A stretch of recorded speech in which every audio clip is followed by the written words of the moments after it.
Yes, sir, I've put a message.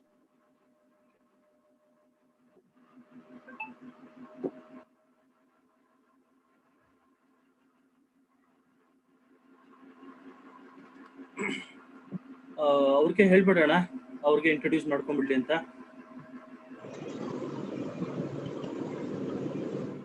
Please mute yourself, madam. Please mute yourself. It is requested to everyone to mute yourself.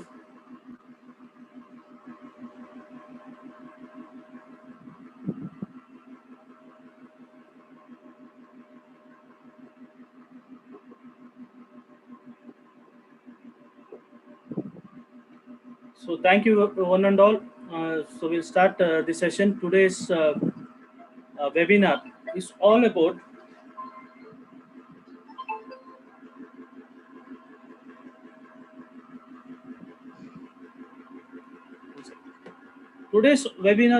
about the scope and importance of the arbitrational law practice in India. As such, I invite you everyone for this wonderful webinar session. Myself, Purushottam, I'm an advocate and a law professor practicing before the Honorable High Court of Karnataka and practicing in Bangalore before all the subordinate courts at Bangalore. Apart from that, so I'm a guest law professor before the University Law College, Bangalore. And we have started this Students' Law and Society. It's a student-based organization.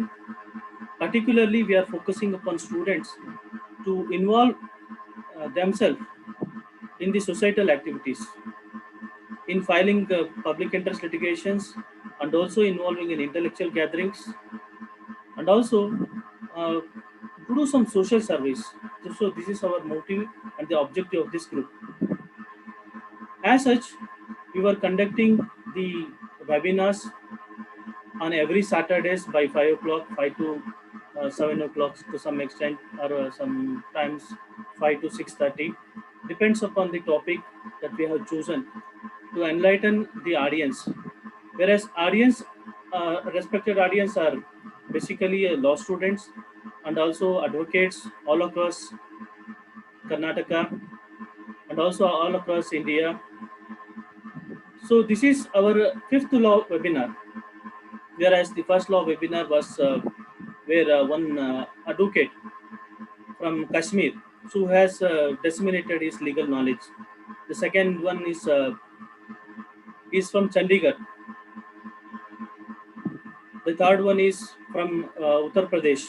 Likewise, we are giving an opportunity for the advocates who want to share their knowledge, legal knowledge with them, with us.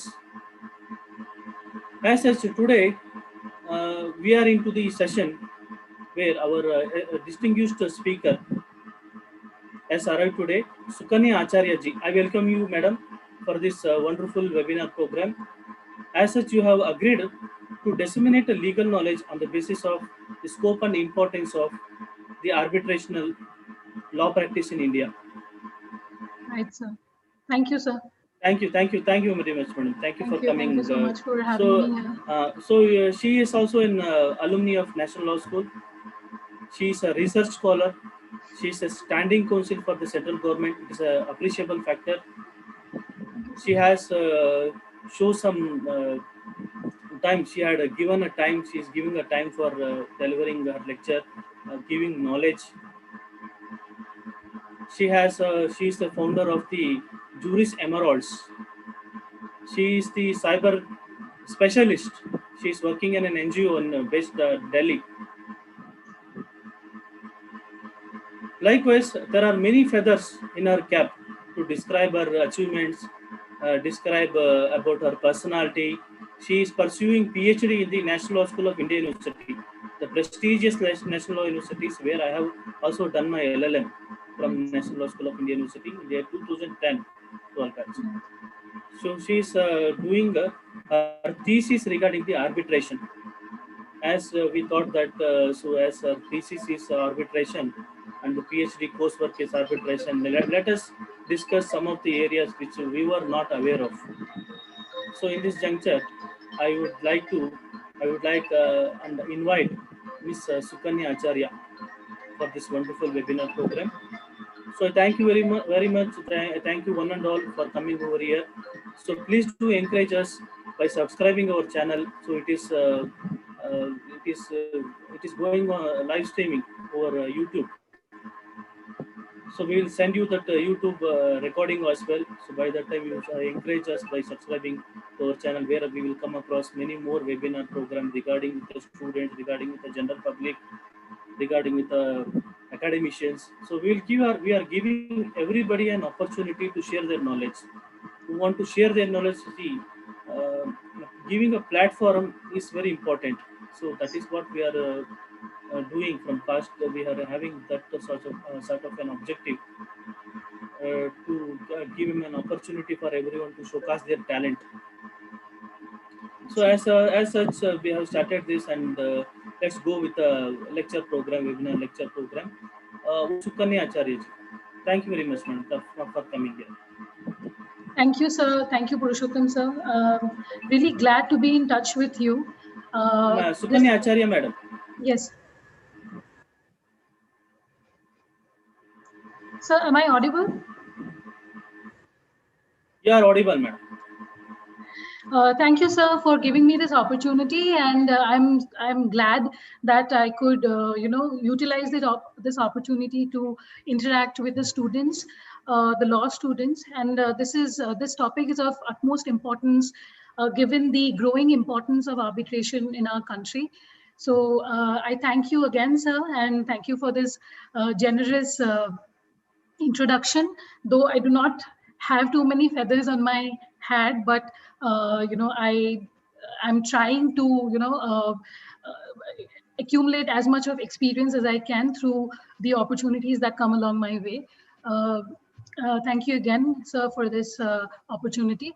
So I would like to share my screen. There's a PPT which I okay, so actually you will have to enable screen sharing, sir, for me to present my PPT.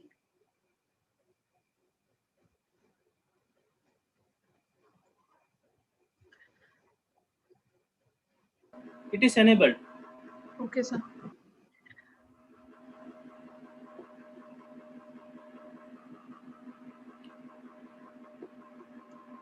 So here,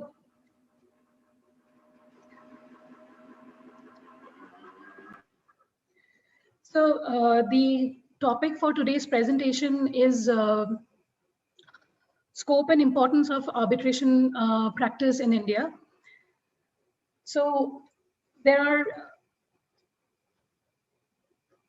like these, I have included three important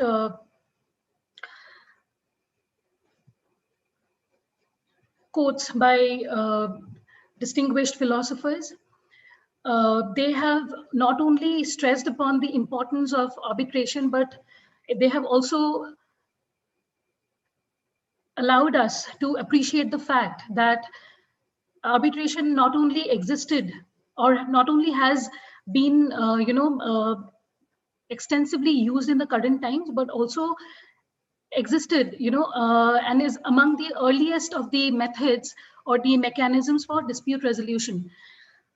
One important quote or statement given by Frances Keller, who is one of the only female founders of American Arbitration Association. She is of this opinion that of all mankind's adventures in search of peace and justice, arbitration is amongst the earliest. Long before laws were established or courts were organized or judges formulated principles of law, men had resorted to arbitration for resolving their discords, the adjustment of differences, and the settlement of disputes. And also, as we see that Mahatma Gandhi, our father of the nation, has also opined that differences we shall always have, but we must settle them all, whether religious or other, by arbitration.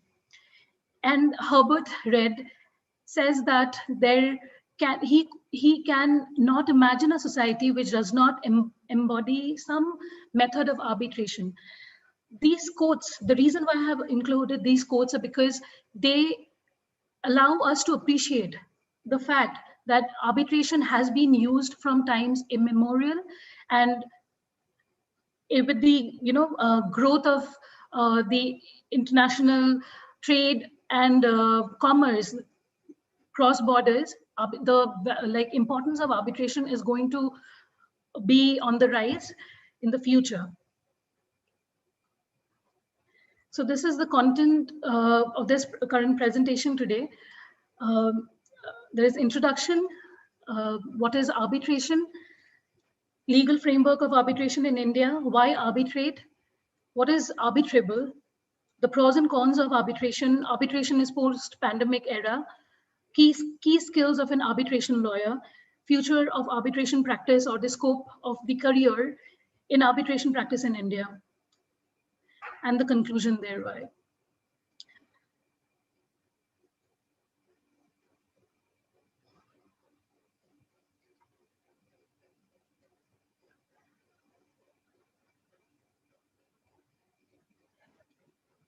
In the introduction, I have included one crucial aspect which needs to be brought to our attention. The two crucial aspects are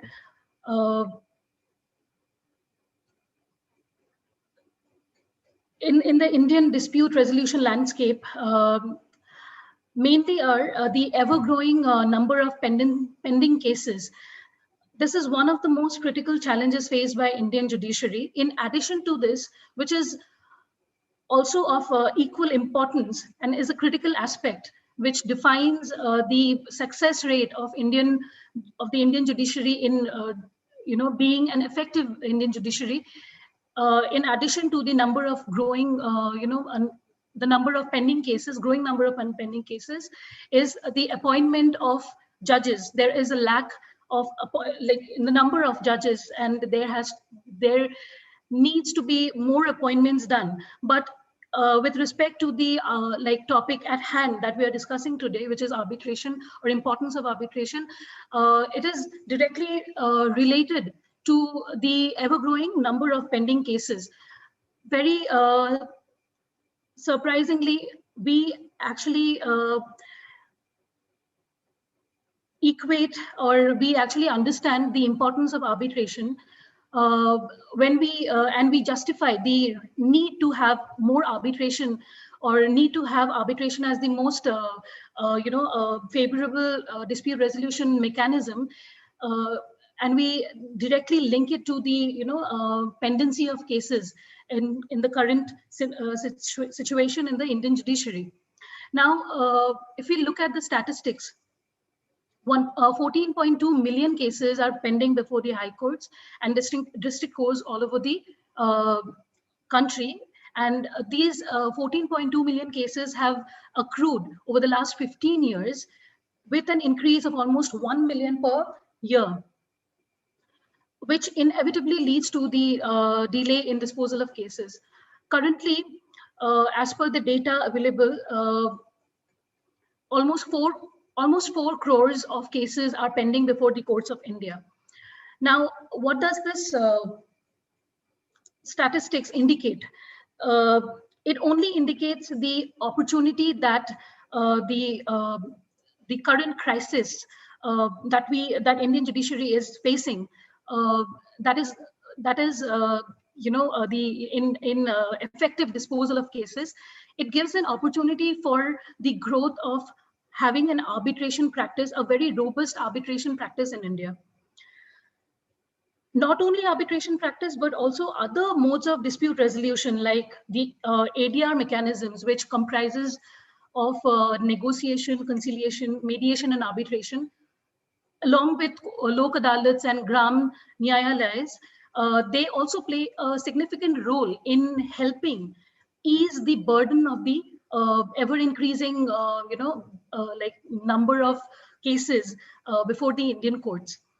So coming back to arbitration not only we can not only ascribe the importance of arbitration to the increasing number of pending cases before the courts, but also we need to understand one thing, that arbitration, like in terms of international and domestic arbitration, uh, it is directly related to the growth of international and domestic trade and commerce, which eventually leads to the companies choose arbitration over court litigation, because of the various advantages that arbitration as a alternative dispute mechanism provides to the the companies. Now, these advantages mainly revolve around these factors, which includes speed of resolution of disputes, flexible processes, and confidentiality of proceedings, while they also allow the companies to overcome the hurdles of undue delay in proceedings and deal with the lack of institutional arbitration framework, because 90% of the arbitration cases are ad hoc arbitration cases. So so you know the two important types of arbitration that arbitration that is available or that is there in India.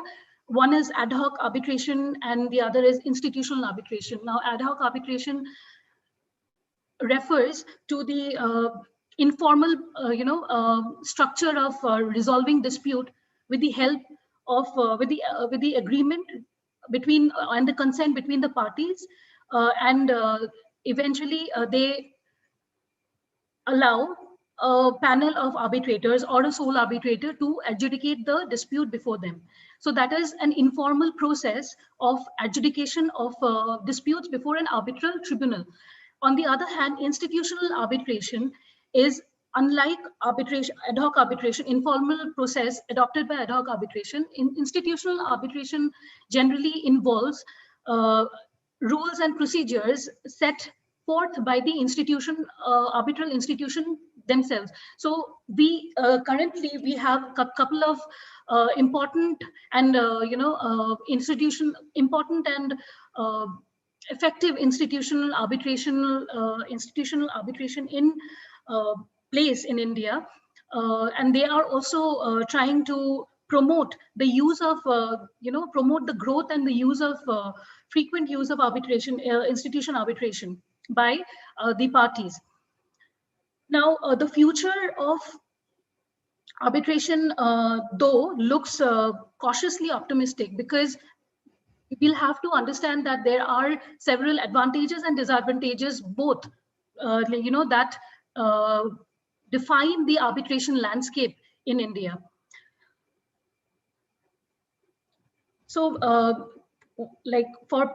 just to have a general understanding of what arbitration is, it is a form of alternative dispute resolution, and it is an informal way to resolve disputes outside the formal courts of law. Now, the dispute will be decided by one or more persons who are called the arbitrators, or the arbitral tribunal, who are given the powers to render the arbitration award. This arbitration award is legally binding on both the sides, between the parties, and are enforceable in the courts of law, unless the parties they themselves stipulate that the arbitration process and decision are non-binding. What is the need and what is the importance of arbitration? Now, given the advancement in technology, in the liberalization, in the globalization of the international business relations between India and the other countries, there has been a spurt in the growth of international trade and commerce taking place between India and other countries, which is also evidenced by the fact that FDI, the inflow of FDI has, even though India was hit with the pandemic in a very severe way, the growth of FDI has, the inflow of the FDI in India projects the fact, or highlights the fact that India has, is a very viable, suitable.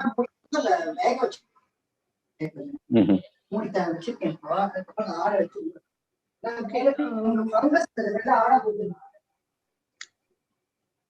Yeah. Thank you. So India is a viable, place where international business can flourish. So given the opportunities available within the Indian economy and the Indian marketplace, uh, it really necessitates the invention of a flexible, reasonable, favorable, and time-saving method of resolution of disputes. Also, in inclusion to this, having a mechanism, having a framework where the contracts entered into between the foreign parties and India are given due recognition, are given due, uh, the enforcement of the contracts are done in a very easy way. Let's say these are the reasons why which makes arbitration a very important resource for dispute resolution. So when the foreign parties in one on one hand, the foreign parties as well as the domestic commercial parties sees that the arbitration landscape in India provides them with your flexible, informal, and time cost effective and a system of resolving dispute which saves time and resources. Definitely, that gives an impetus to these uh, the clients and the parties to adopt arbitration as its dispute resolution mechanism. Now, they definitely do not want to approach the courts of law because of the disadvantages that courts of law provides or has come up with, uh, which has its rigorous and complex procedural complexities, and the disposal of the cases requires a lot of time, and also it exhausts maximum resources, which actually are some of the flaws of the traditional justice system, the justice delivery system in India.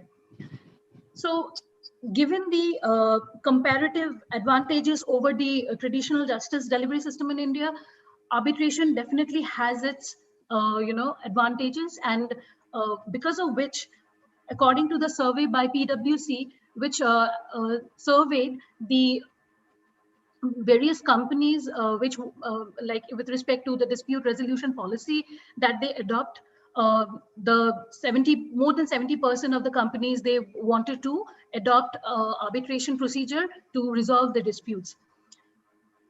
Moving on, just a brief understanding of what the legal framework of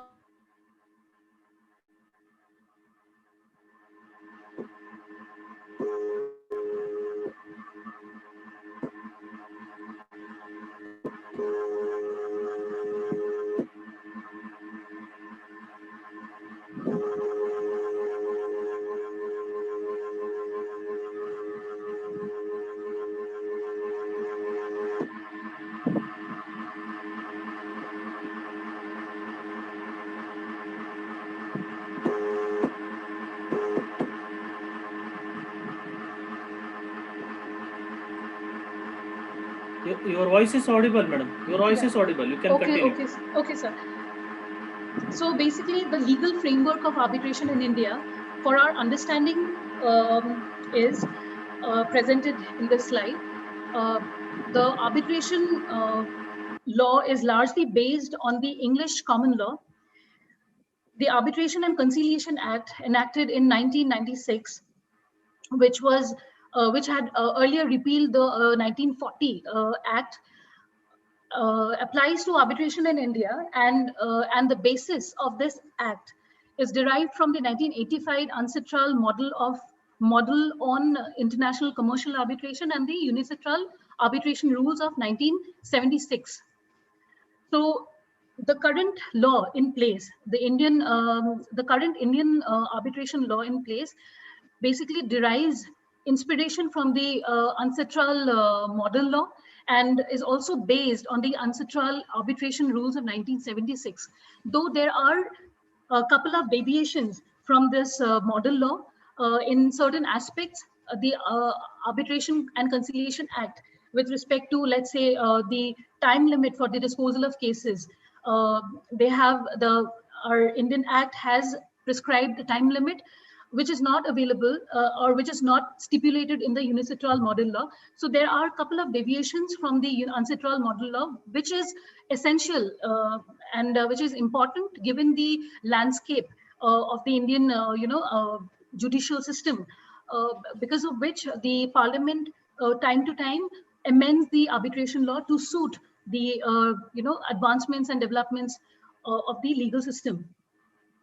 So the part 1 and part 2, respectively, of the Arbitration Act, respectively, deals with the arbitration seated in India, which is the domestic arbitration, and part 2 deals with the arbitration seated outside India, which is international commercial arbitration. Now, so far as the amendments are concerned, Indian 1996 Act has been amended in the year 2015. Major amendments have been brought to make arbitration India as an arbitration-friendly jurisdiction, or to create an arbitration-friendly environment. It has been amended in 2015, 2019, and 2021 to create an arbitration-friendly environment, and also to give an impetus to the resolution of disputes through arbitration or through ADR mechanisms. Now, the question of significance for us to understand is, why do we have the why do we need to arbitrate? Why arbitrate and not litigate? So basically, the very usual debate of arbitration versus litigation. I'm going to share some important points here, which in a way will help us to understand, as I had already given some understanding of why litigation can prove to be detrimental to a certain specific segments of the business community in India. So linking up those factors with this, which chiefly points out to the characteristic features of arbitration, we'll understand why there is a huge impetus given to improve the Indian arbitration landscape, why the lawmakers want to improve the Indian arbitration landscape. So let's see, why do we choose to arbitrate? Most of the times, it depends on the policies of the companies, like what kind of dispute resolution policies the companies choose. Given the advantages of arbitration over litigation, most of the times the companies, they incorporate an arbitration clause in their contracts. So the question, why do we arbitrate, begins from the time when the companies enter into contractual arrangements between two parties. Now let's say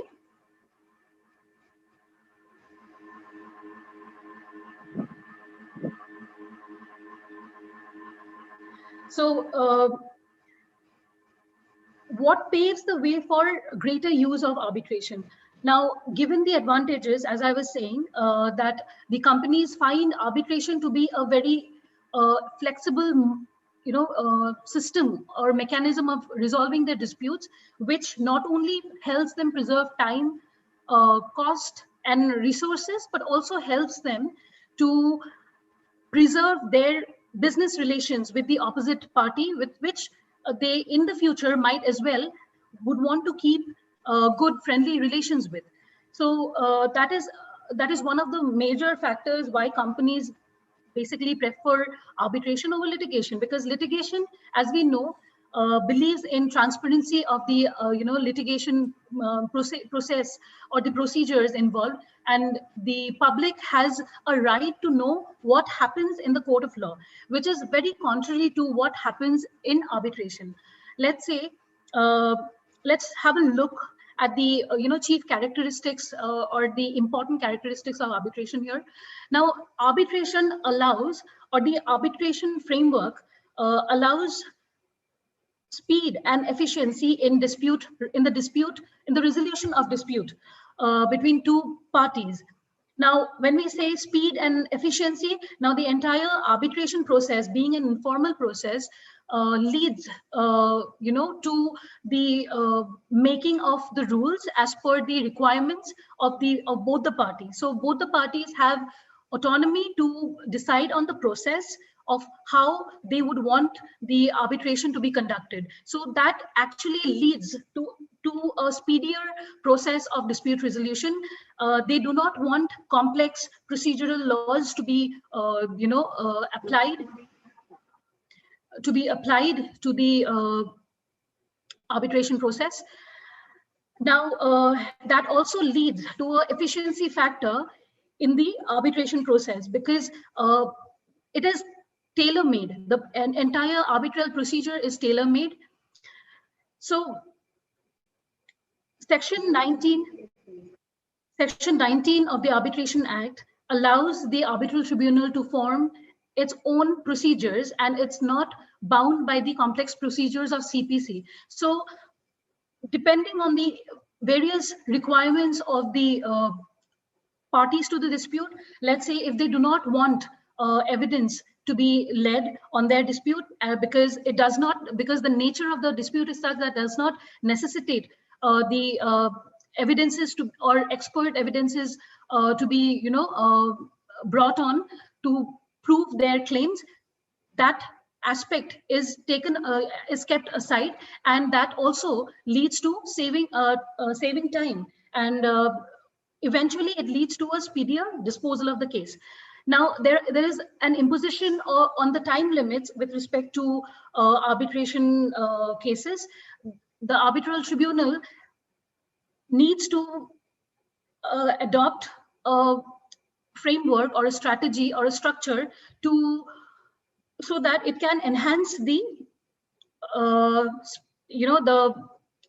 conduct of the arbitration in a speedy and effective manner, and prescribed time limits, which is 1 year from the time of filing of the case before the arbitral tribunal. Now, there is also another thing, that ad hoc arbitrations are generally a private system of adjudication of the dispute or resolution of the disputes. On the contrary, arbitration, mostly they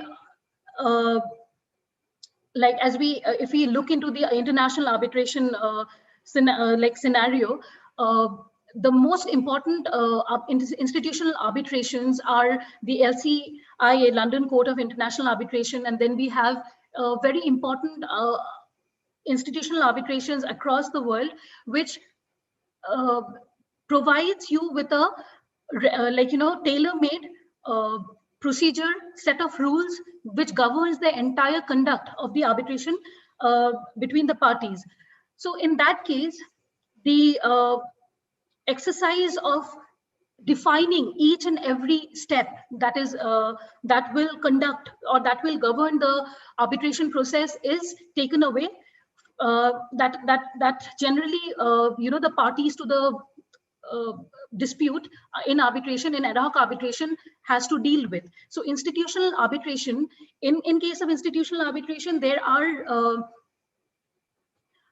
already set established procedural rules that governs the entire arbitration, and which saves a lot of time, and also speeds up the process of dispute resolution. So encouraging institutional arbitration, we find that most of the times the government, as in our case, as in the Indian, under the Indian Act of Arbitration, we have arbitral council, which is established under the current act, and that institutionalizes or establishes the fact that arbitration needs to be institutionalized in our country for the various perks and benefits that institutional arbitration has to give to the parties.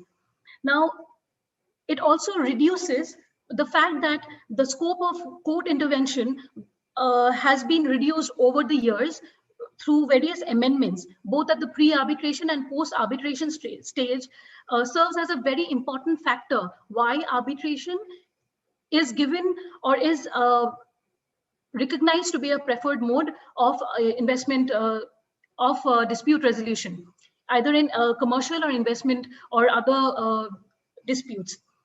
So then there is also stringent provisions of law that discourages filing frivolous applications which challenges the arbitral awards. Now, Section 34 is very crucial in this regard, which actually provides a very narrow and a very zoned down scope of grounds whereby the parties can challenge the arbitral awards. And there has been plenty landmark judgments where the Supreme Court has stated that Section 34 should be cautiously used so that it actually enhances or actually allows in the effective execution or enforcement of the arbitral awards. Now, there are also provisions which discourages delays by introducing a more cost realistic or more realistic cost regime. So this also not only the legal framework allows you to design the arbitration procedure, but also allows the court to effectively allow the arbitral or the parties to structure a realistic cost structure or framework to that leads to the effective disposal of the cases. So these are the important and very crucial reasons why which has been actually improved. The Indian landscape earlier wasn't the same as we have it today. Through various amendments and landmark judgments of the Supreme Court, we have seen that starting from 1940 to 2021 today, the entire arbitration landscape has improved and improvised with specifically what the intention of the lawmakers and the judiciary has been to reduce the scope of court intervention and allow the arbitral tribunal more power and autonomy to dispose of the case according to the law. Moving on, what is arbitrable? Now we have to know that what are the arbitral tribunals capable of adjudication. So here we know that arbitral tribunals have been always considered capable of adjudicating every civil or commercial dispute. Now, the nature of civil or commercial dispute is such that it should like the civil court should be capable of deciding these commercial or civil disputes. Now, but there are certain clauses or certain they are subject to certain important covenants here. Let's see what are the three important covenants. Now, we have to understand that arbitration or adjudication of disputes through arbitration needs to be covered under the purview of these three categories of covenants. One is the arbitration agreement. So arbitration can only take place if the parties to the dispute have an arbitration agreement signed between them. In case where there is no arbitration agreement signed between the parties, where the dispute can be taken to, or the dispute arising between the parties out of a contract will be adjudicated upon. So there is no inherent power of the parties the parties who can actually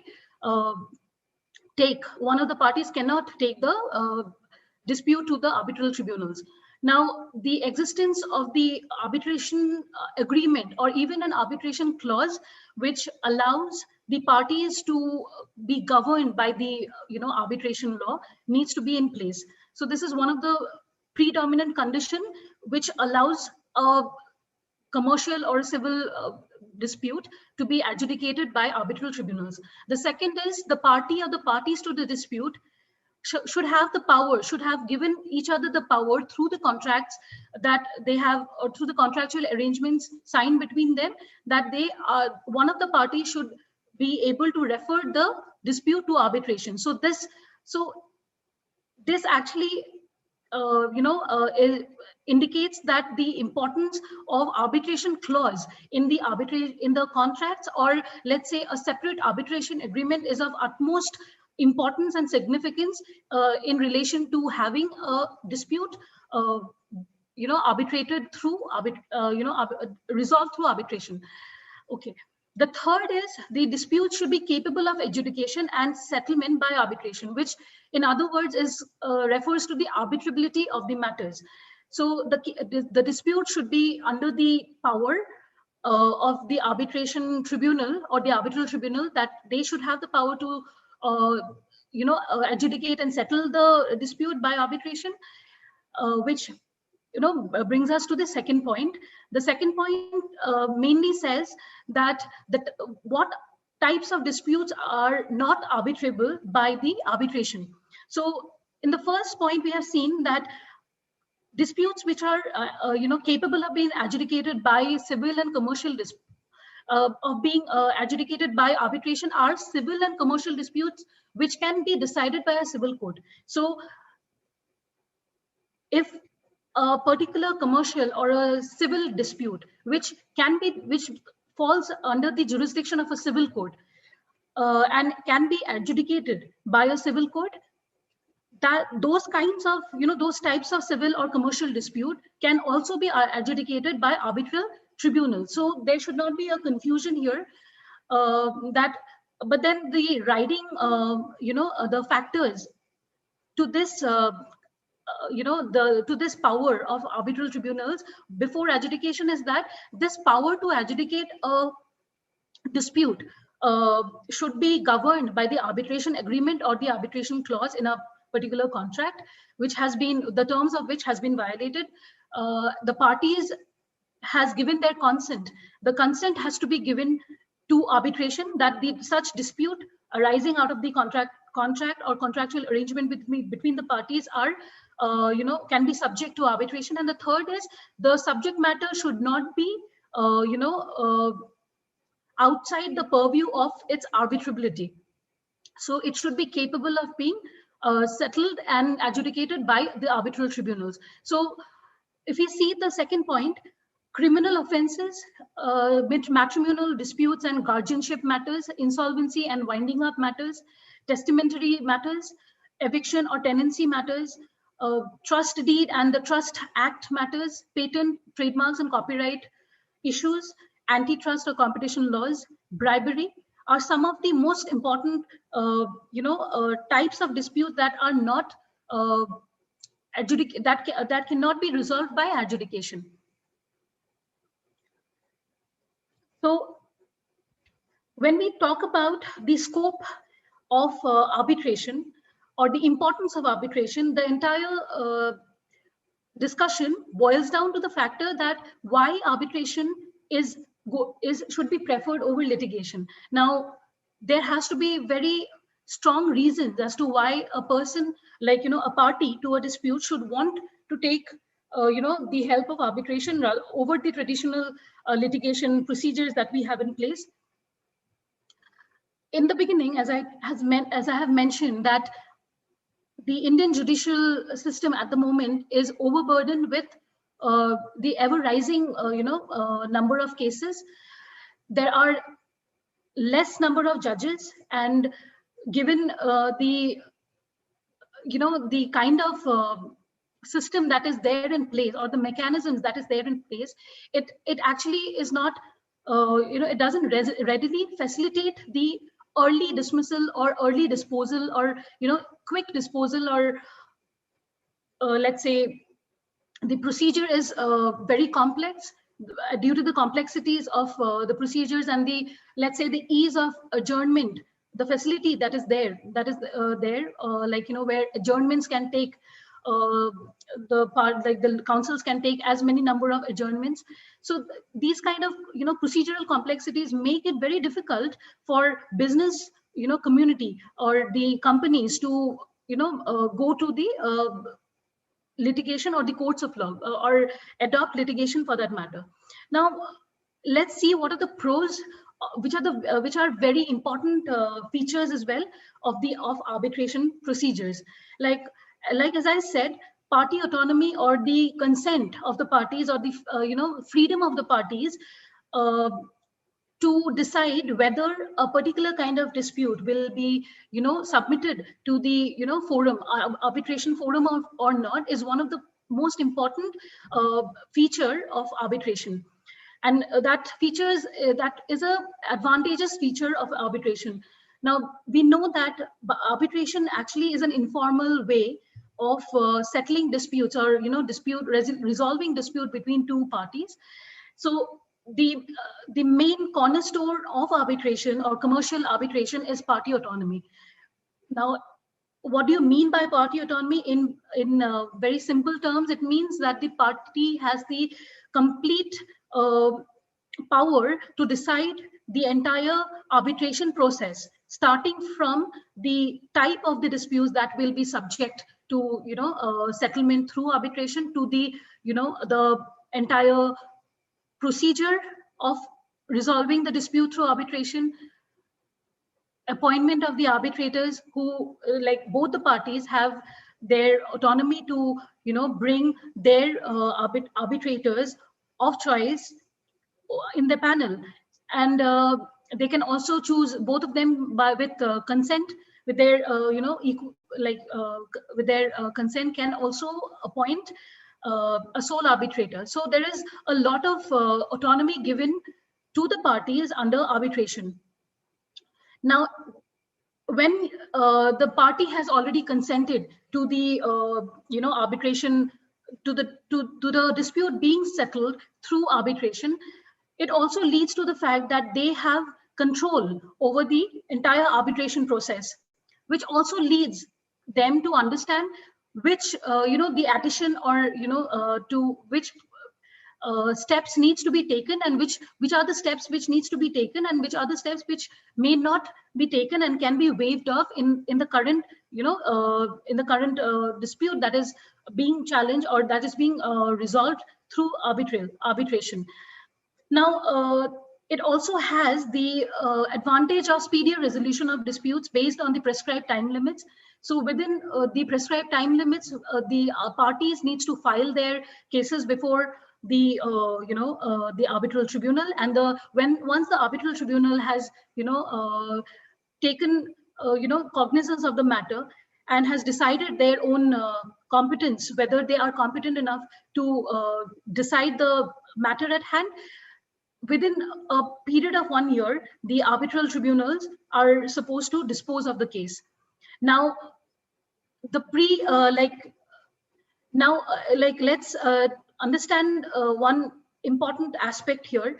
There are when a dispute between two parties arises, the law allows the parties to actually go and apply for interim relief before the courts of law, to or also take interim relief in terms of stays and stuff on in respect of that dispute before the dispute has been filed before the arbitral tribunal. That process has also been regulated by the Indian Arbitration Act, and the interim reliefs will be only granted where there are very important and sound reasons on which the interim reliefs should be granted to the opposing party. Now, on the other hand, when the arbitral tribunal has decided the case and has pronounced its arbitral award, there is enforcement procedures which kicks in. Now, in the enforcement procedure, the party which might have lost the case, they might challenge the arbitration award on the grounds that are available with them under the Indian Arbitration Act under Section 34. Now, with the recent amendments, the scope of Section 34 has been narrowed down by the Parliament, and they do not want that the other party to misuse Section 34, to stall the enforcement procedure, the process of enforcing the arbitral award. So basically, the Indian judiciary, along with the lawmakers, have taken cognizance, they have taken notice of these loopholes that earlier was present in the Indian Arbitration Act, because of which, and the only intention is to facilitate speedier resolution of disputes. So coming down to the fourth point, which is confidentiality. Now, unlike litigations that take place in the courts of law, which is an open, which is open to the public, they have the right to know what is happening in the court of law, like how the entire matter was adjudicated, which is a cornerstone again of our democratic, system.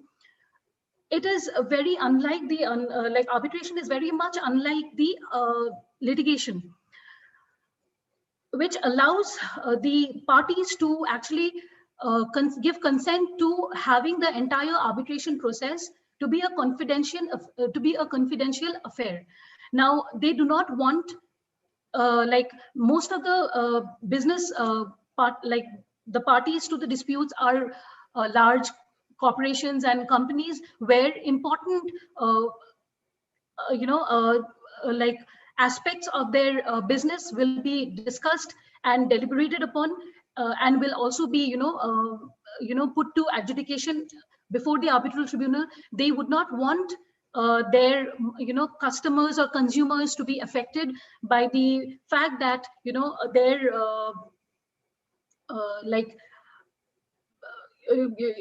what I was actually saying is they do not want their the public to know what could be actually could harm their reputation in the public.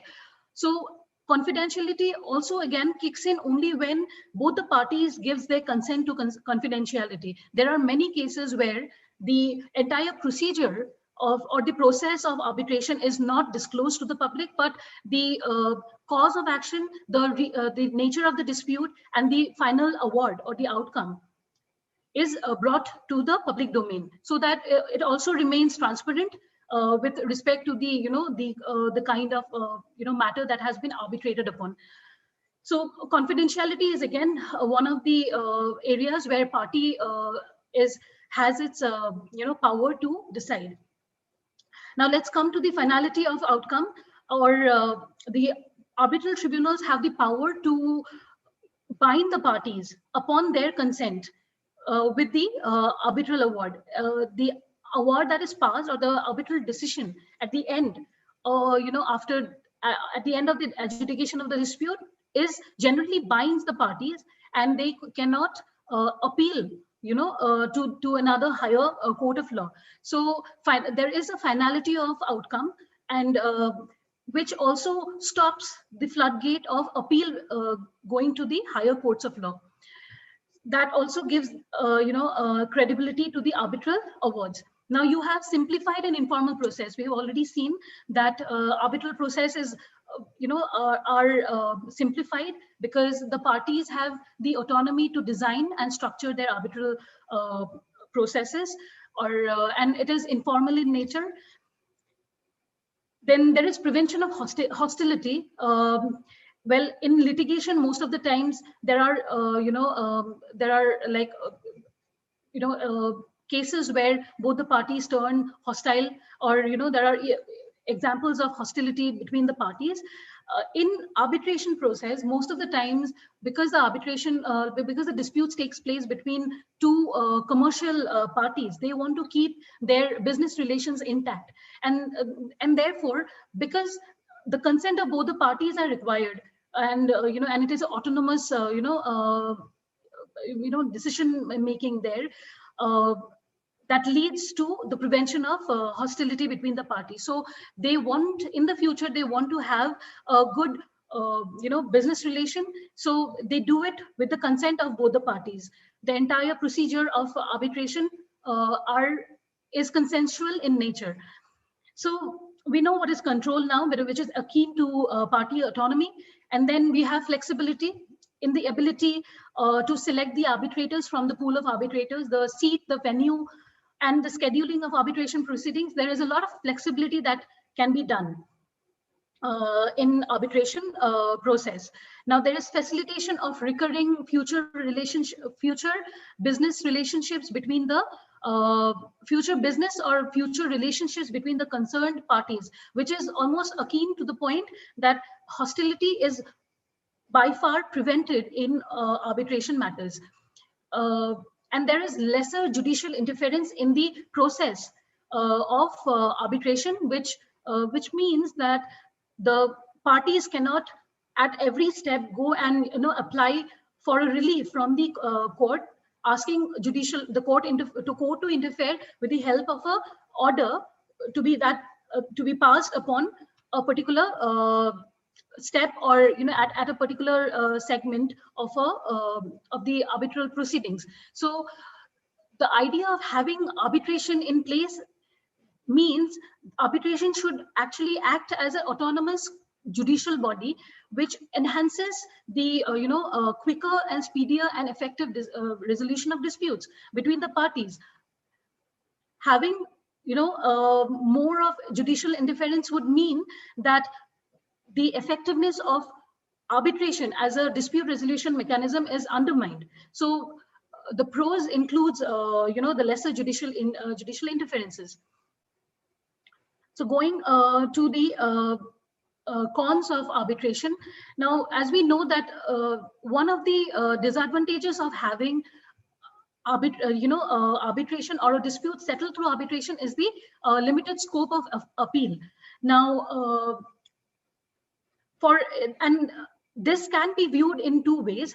Firstly, there will be no finality to the outcome of the resolution of dispute through arbitration if there was a scope to appeal, and the scope to appeal was a widened scope.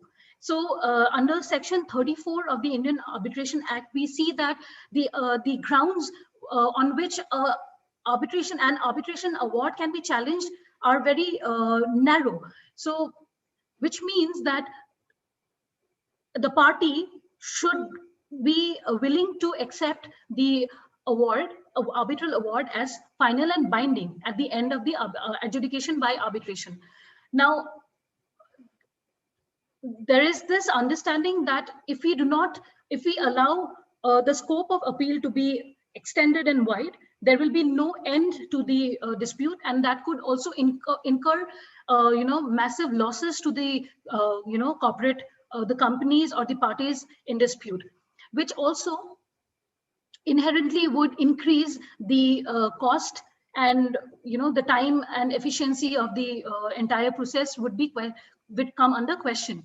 So now the other con is that we do not have, or we lack a specialist arbitration bar, which also gives highlights the point that there is a lot of scope for arbitration practice to develop in terms of or at par with the international arbitration practice. So we still do not have a pool or we do not have a specialization where arbitration is taken as a a niche area. Arbitration as of today stands to be much similar to the traditional legal practice is all about. Just that the process is quite different from the process that is there in the usual or traditional litigation. Now there is also reluctance on the parties, on the part of the parties, counsel and courts to appoint arbitrators from the outside of the pool of retired judges and people who have established their career in the arena of arbitration. So this has resulted in arbitrations being routinely conducted like an extension of the court system, with arbitrators willing to apply the procedural rules of court as a matter of course. Now there are two things here. The first is the parties they are reluctant to, the parties council or the courts, they appoint arbitrators from the designated pool of retired judges and arbitrators on their panel. This is one important factor that leads to this there is this revolving door in the pool of arbitrators, pool or the panel of arbitrators that are there. So they generally take arbitrators from the pool which is mainly constituted or by the arbitrators with long-standing experience in arbitration or the retired judges.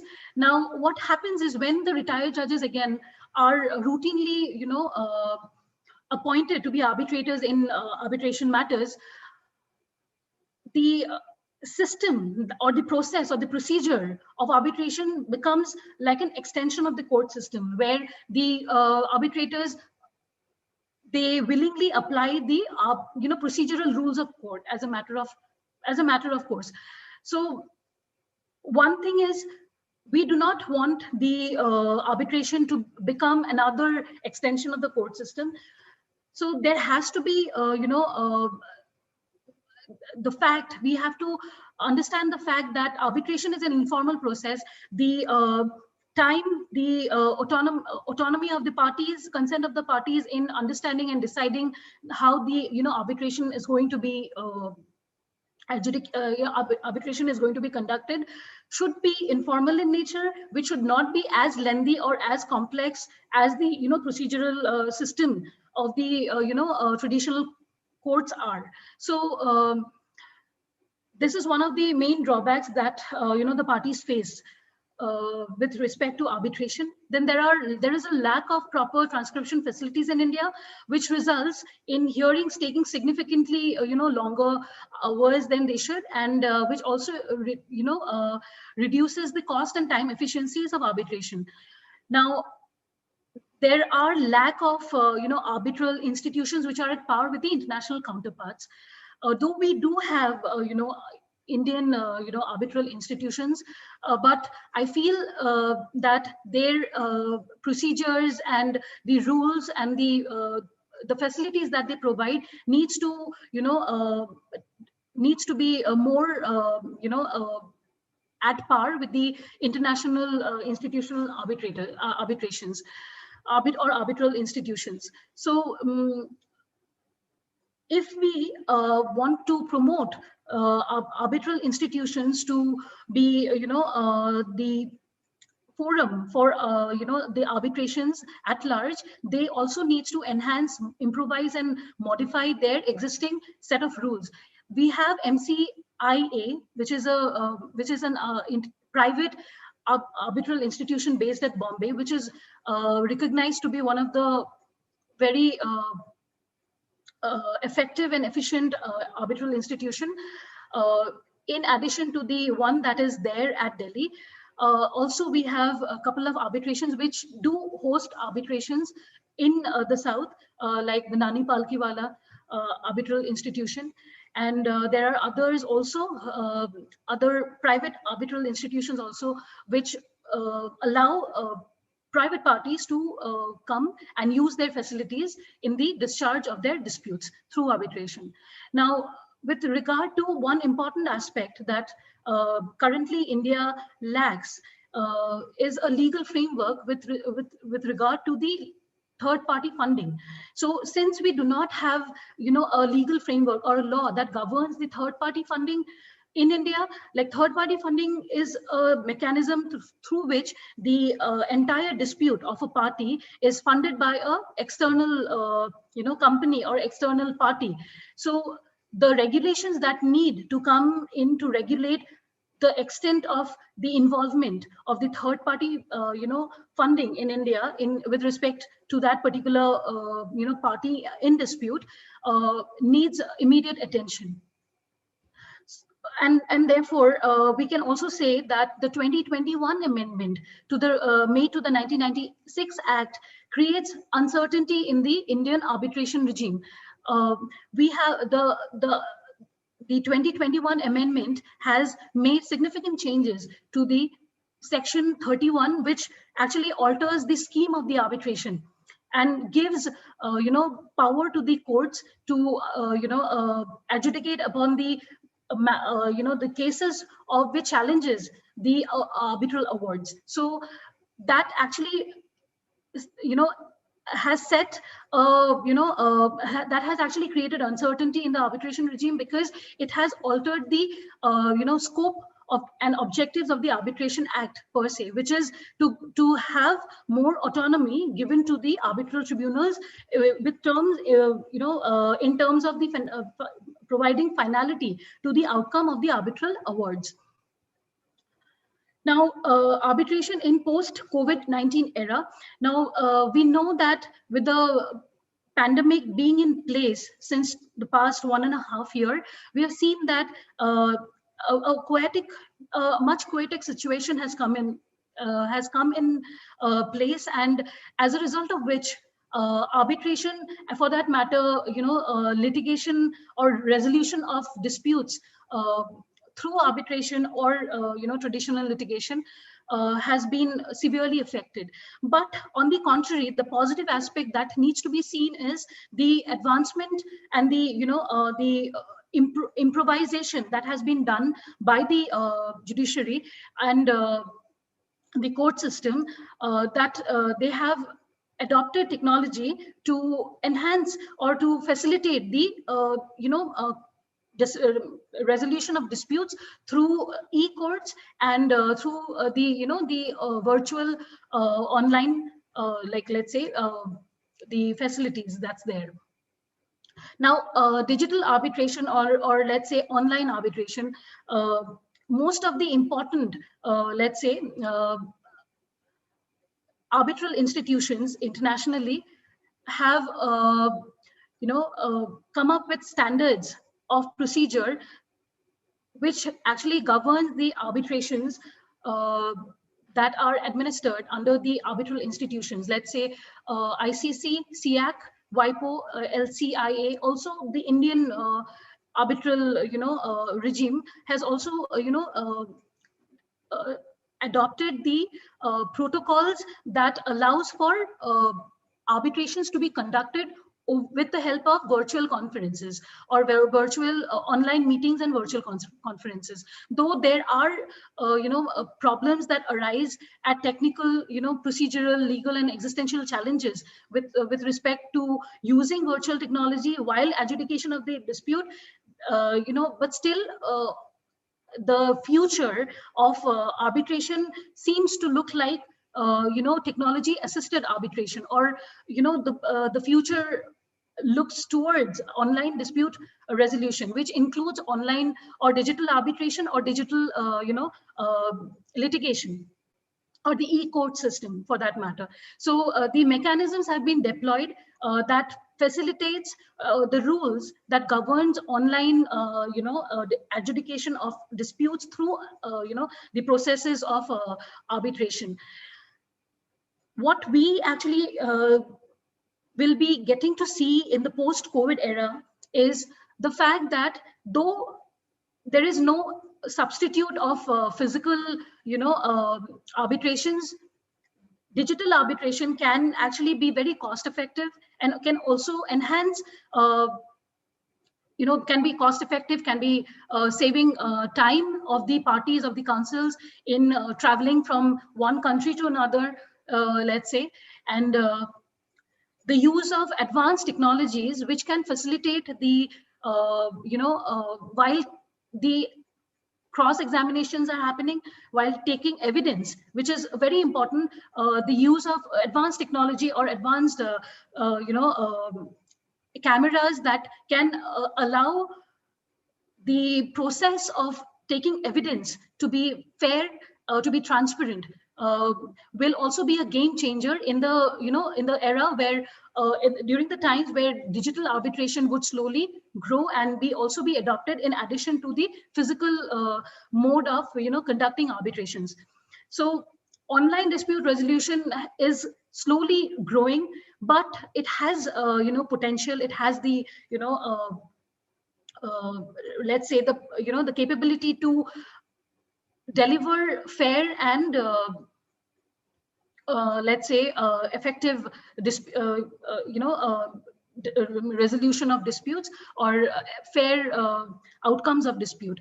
So we will be seeing as to how India can cope with the transition from the traditional methods of dispute resolution to the technology assisted methods of resolving disputes, not only in arbitration but also in litigation.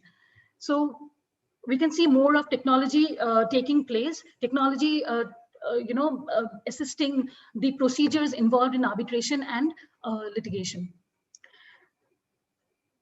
So coming to the factors, like what are the key skills of an arbitration lawyer? Now, any lawyer needs to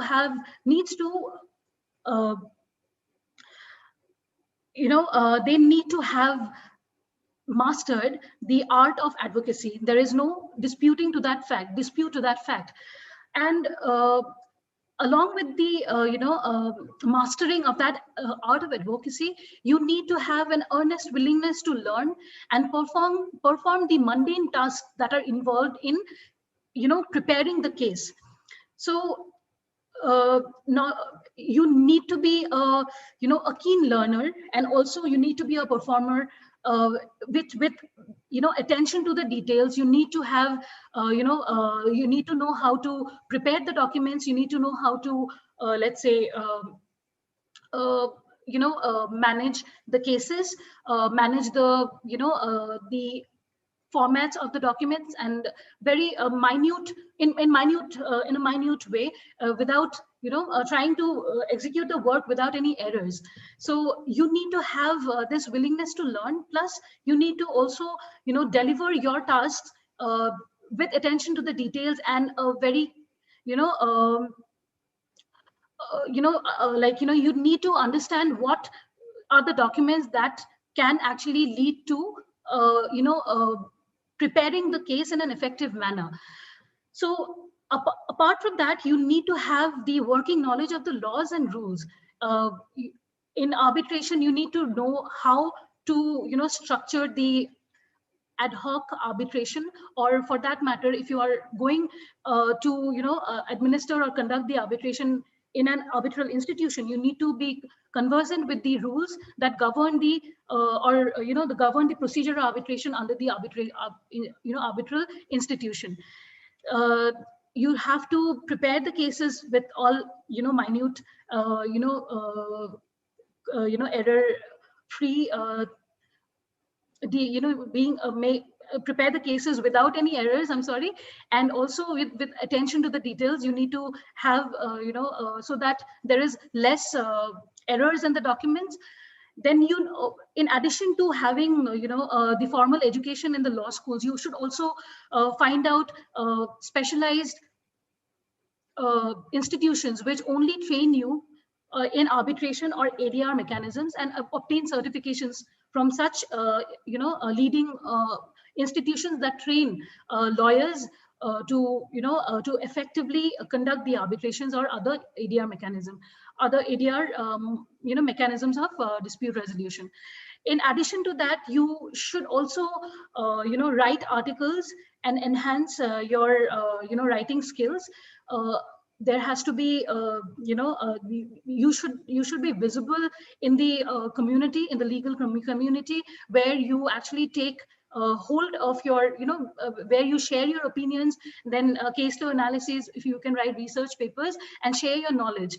While you do this, you should understand one thing, that the more you write articles and the more you start sharing your opinion, your understanding of the law develops and is enhanced. Now, you should always be on the lookout of opportunities to work in the arbitration field, and there is no substitute to hard work. There is no substitute to investing your time and energy into understanding the entire subject to the details. Moving forward, let's talk about the future and scope of arbitration practice in India. Now, India's vision of self-dependence, let's say, which is more emphasized during the pandemic, heavily depends on the foreign investment. This is just one aspect of which highlights the scope of arbitration practice that I have included in this slide. So if India actually if it visualizes itself to become self-dependent, not be dependent on the other countries for procuring materials and to enhance its economy, it has to the investments should come from the foreign countries, and therefore there is the role of foreign investment cannot be emphasized in this vision of India. Now, when we talk about foreign investment, like a foreign investor or a company or a foreign company, by looking at the environment, the ease of doing business index of India, which actually lets the foreign investors understand whether investing in a segment of the Indian economy would be profitable to them or not. They would also decide whether to invest or heavily invest in a particular segment. Now, one of the important criteria of ease of doing business index for India is to have a arbitration friendly environment. Again, going back to what we discussed, arbitration has the advantage. The advantages of arbitration overweighs disadvantages. The disadvantages can be worked upon, but having given the fact that arbitration is more advantageous to litigation owing to the the flexibility and the informality of the procedure, and the given the underlying perks and benefits of arbitration, with respect to the reputation of the company which has entered into a dispute with another company, or for that matter another party, allows the foreign investors to come and invest in India. So the growth of arbitration law practice, like with the with the rise in the inflow of foreign direct investment in the recent past, even in during the COVID times, the inflow of FDI in India has been on the rise. So which means that foreign investors are readily investing in India. They also have the knowledge that the arbitration law practice is opening up, is liberalizing itself, and is trying to modify itself according to the international arbitration law practice. So which means that the scope and the scope of arbitration practice in India is quite bright, and the way forward for resolving disputes or commercial, international commercial disputes, or even for that matter, domestic, disputes, is quite, it looks to be on the brighter side. Now, what is required for, the scope of arbitration, for a better, arbitration practice in India? We need an efficient dispute resolution framework. And that is absolutely essential, quintessential to attract foreign investors to the country. And thereby, it necessitates the need to have a robust legal framework that supports arbitration and other forms of ADR mechanisms. Now, it is very important for us to understand that the arbitration is conducted, or the entire arbitration mechanism or process is governed by the Indian Arbitration Act, the Arbitration and Conciliation Act of 1996, which has been amended up to 2021. Now, not only the legal framework, but also the judicial support coming from the Supreme Court of India through judicial precedents, that goes very significantly to make an efficient dispute resolution framework. Only then the foreign the foreign investors or the foreign companies would be willing to invest in India, because they know that the enforcement of their contracts, the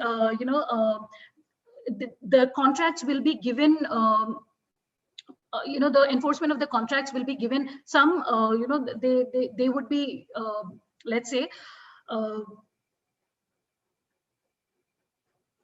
like the enforcement would be it would be easy to be enforced. Let's say in a simpler way, if I may say, that the contracts can be enforced in a simple way, or it can be legally enforced. There would be no hurdles to the enforcement of contracts. Now, when we say that enforcement of contracts is so essential, because it is intricately linked to the arbitration mechanism in any system, legal system. Now, enforcement of contracts, when there is a dispute arises when there is a violation of the clauses of the contract. Now, if the contract has a valid arbitration clause, or as an annexure has an arbitration agreement to it, now what happens is it will be given it will be legally valid, and on the basis of that contract, that particular clause can be applied or the legal, dispute resolution system. So, like in nutshell, arbitration, as we have seen with the amendments, that the scope of appeal has gone down, which the challenge, the scope to challenge the arbitral awards has gone down, and the finality to the arbitral awards have been given utmost importance, because it is only when the finality to the arbitral awards is taken seriously, and it is only when it is only then the importance of arbitration can be or the growth of arbitration can be ensured. So also, let's say international arbitrations in the areas of commercial, investment, construction, energy, and maritime areas or sectors are expected to be seen, seen to be on the rise in the coming years. This also owes its relevance to the fact that there will not be India being the developing economy, which is a fastest growing economy at the moment. The international trade and commerce is going to increase in the coming years, and with that the international arbitrations, the floodgate for international arbitrations are also going to open up. So I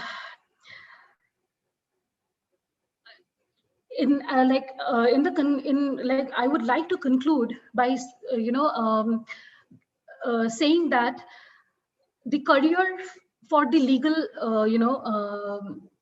practice in arbitration is bright, in the sense that the law students at the moment, who are studying in their respective law schools or colleges, they need to understand a couple of things here. Arbitration, with the passage of time, arbitration will develop into a niche area of practice, which means that arbitration will be seen as a specialized area of legal practice, for which you need to understand that you, at this moment, along with your, the other subjects, you need to have a thorough understanding of how arbitrations are conducted, the nitty-gritties, the essential elements of arbitration practice. Starting from drafting a contract to the disposal of the arbitration, at the arbitration tribunal, it has a plethora of rules and legislations in place, which you need to know. Now, given the career prospects, if you are trained enough, you need to understand that you have to be trained in the subject matter. You need to get training, certifications. You need to write and showcase your intellectual talent.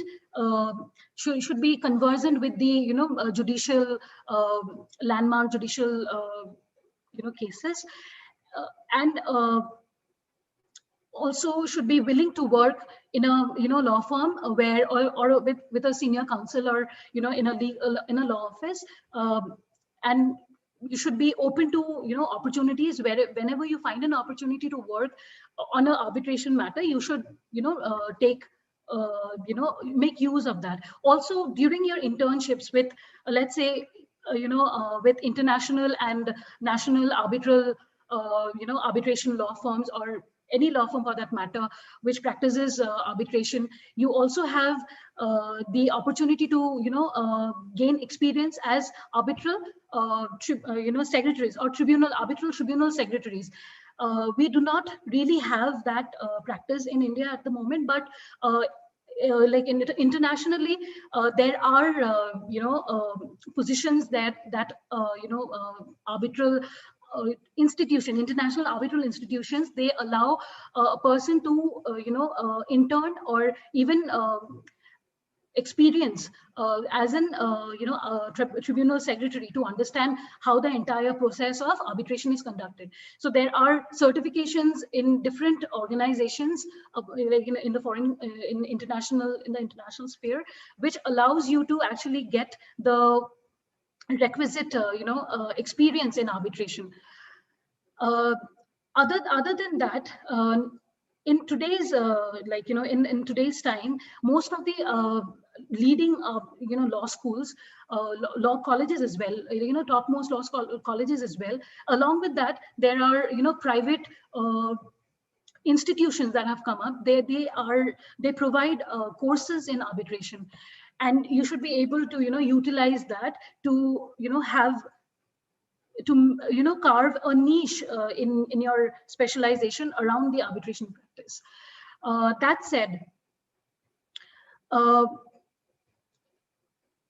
internationally, there are top law schools that allow you to specialize only in international arbitration. Let's say, for example, School of International Arbitration in Queen Mary, University of London, QMUL. It is one of the most famous school of international arbitration, and students from all over the world, they go and study that course, because that helps them to land up with a job in the international arbitration practice, and that helps them to develop their career. So even if you get, like, that is just one example of a arbitration institution. Let's say there are other institutions as well that provides very advanced and developed courses on arbitration. So if you happen to take a year's training in those organizations or institutions, academic institutions, that also would be an added advantage to you in your arbitration practice in India. Apart from that, working with judges in the judge's office or retired judge's office also gives you a fillip to understanding what is the entire arbitration practice all about. So students who are studying at the moment, they are there in the law schools, try to take avail the opportunity of having internships done under law offices or law firms that has arbitration practice, or the judges offices, retired judges offices, who include themselves in various arbitrations as arbitrators. So that's about it. Thank you. So thank you very much, madam. Thank you very much. You have wonderfully disseminated the legal knowledge pertaining to the arbitration law practice and also its importance. Thank you very much. So any questions, you may raise a hand.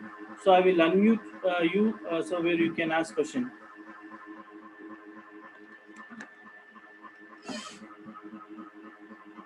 So any questions, sir? So I'm very glad that Dinesh Gai sir, who was our previous speaker, was arrived this meeting. Sir, Dinesh Gai sir, you have any query? No, it's clear. Clear. It's she has done it very wonderfully, and I congratulate her on that grand success. So we are also congratulate for our wonderful deliberations. Any questions from the students and any questions from the students and to the madam Sukanya Acharya ji, Rakshita ji, Rakshita. So madam, some students have a doubt regarding this arbitrational. They want to take it as a niche, as you said that. So they want to take it as a niche, as this career prospects. So what is your personal opinion?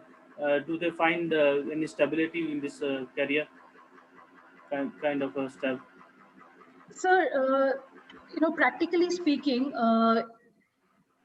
from a career point of view, sir, we all know that it requires time and efforts to develop a niche, a specialization in any field of law. So it doesn't mean that with respect to arbitration, there is no shortcut to having a career that can be built very within a short span of time.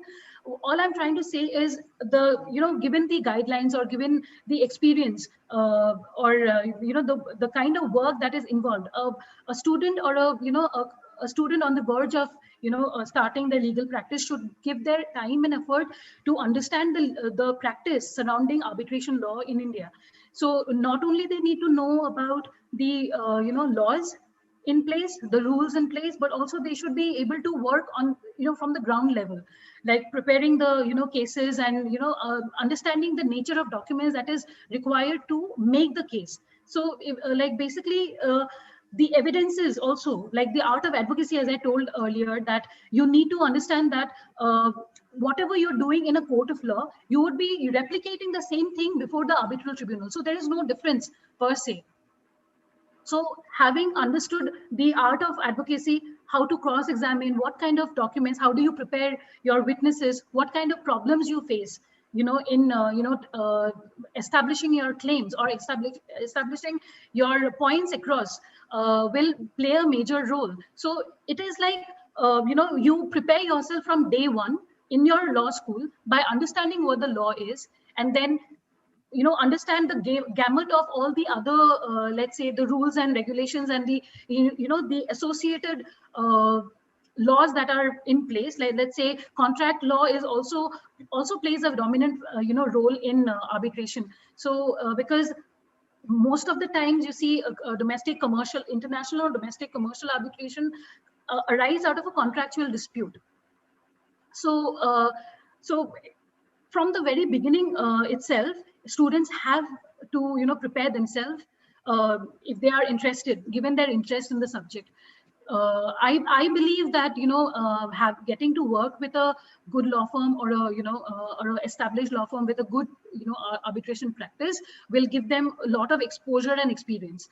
Other than that, if you like, in order to understand how international arbitration practice works and how Indian practice works, like if you can manage to get an internship or even a some years of experience in an international law firm, that heavily adds to your to your legal practice or knowledge. So in India, so the thing is, like, there are various ways by which you can structure your legal career around arbitration practice. You can avail the opportunities that are there. Now there are a lot of courses which are coming in. There are international courses which are only happening online. So also with that I forgot to mention that the various international webinars are available on YouTube.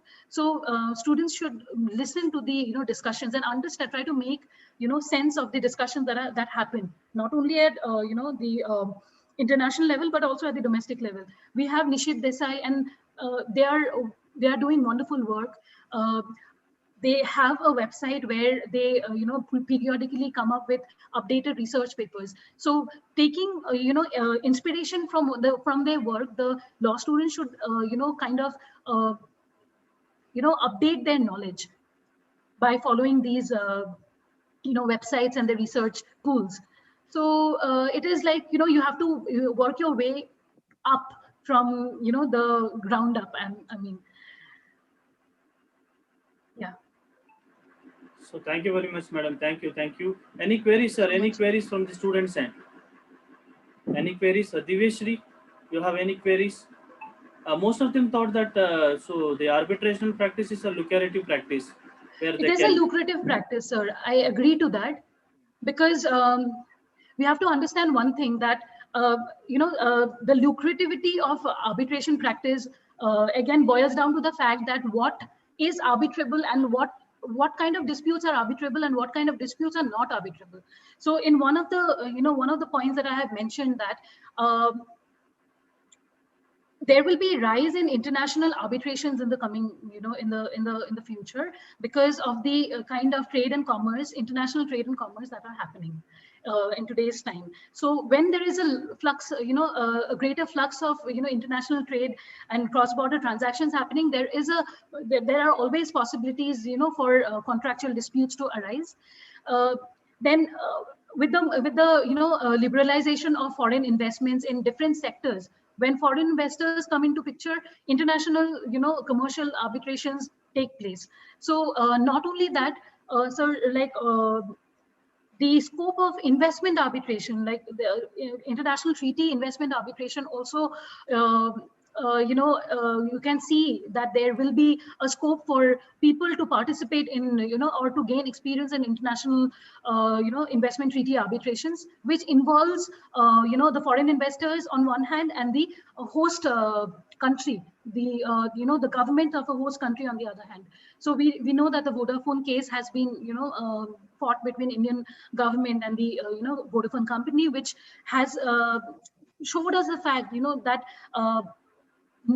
like when the governments are liberalizing their foreign direct investment policies, they should also be aware of their international obligations under the bilateral investment treaties.